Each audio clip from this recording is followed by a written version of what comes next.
Hello guys! Mapagpalang araw po sa lahat ng mga nanonood dyan. Welcome to Mama Dang Vlogs.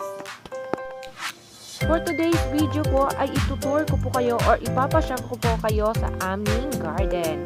Meron po kaming garden dito sa harapan at meron din po sa likuran. May iilang tanim po kami ng talong at may mga bunga na rin po. Yan po. Yung talong po is masarap pong gawing pinirito, isang po sa tuyo na may lemon. Masarap din gawing tortang talong, yung salad, at saka ihalo rin po sa paksiw. Meron din po kaming tanim na bell pepper or atsal. Yan po, may mga bunga na rin yung bell pepper po namin at may mga masusunod pa po kasi marami po siyang bulaklak. Meron din po kaming tanim na pipino. Yan po. Pipino po yan. Marami na po siyang bulaklak at dito po banda ay may malalaki na rin pong bunga. Yan po, oh. Pwede na po siyang i-harvest at kainin. Masarap po ito dahil crunchy po. At healthy pa po dahil wala po kaming ginagamit dito na medisina or chemicals. Paparami na po ang bunga ng pipino namin dahil yan po, meron na namang maliliit na sumunod. And soon, magiging malaki rin yan at pwede na rin kainin. Yan po, ang dami na ng bunga ng pipino. May sili rin kami. At saka, malunggay. Yung malunggay po is marami pong vitamina, kaya good for the health po talaga. Kaya kain po kayo ng maraming malunggay para kayo ay maging healthy.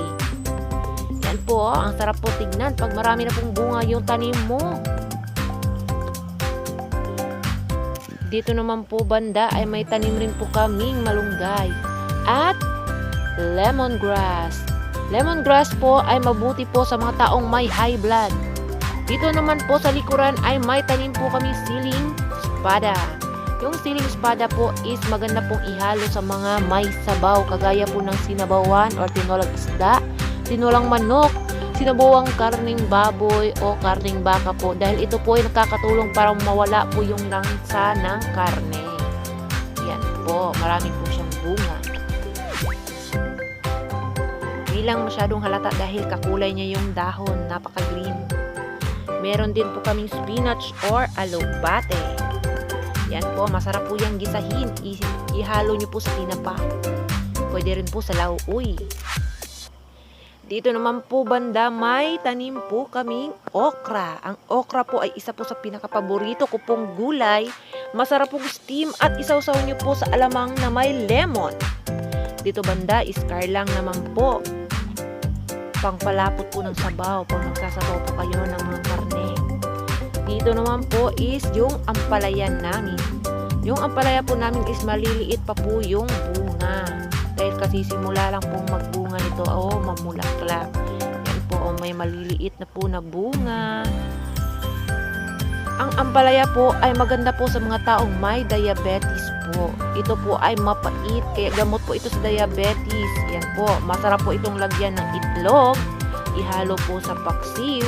Pwede nyo rin gawing salad. Ihawin nyo po siya, kunin nyo po ng buto, tapos iihaw nyo po at i-slice. Yan po. Marami kaming tanim dito sa likuran kasi medyo mas malaki-laki ang area dito kaysa doon sa harapan. Meron din po kaming tanim na upo. Yung upo po namin is maliliit pa po kaya wala pa pong bunga.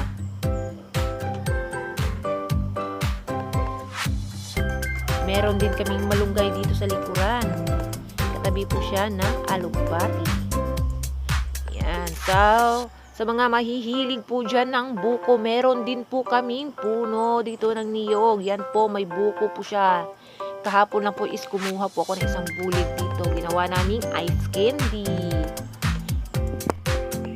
Meron din po kaming tanim na papaya. Yung papaya po is masarap pong ihalo sa tinolang manok. Lalo na kapag yung manok nyo po ay native. Kaya ako po talaga ay naniniwala sa kasabihan na pag may itinanim, may aanihin. Thanks for watching. Bye!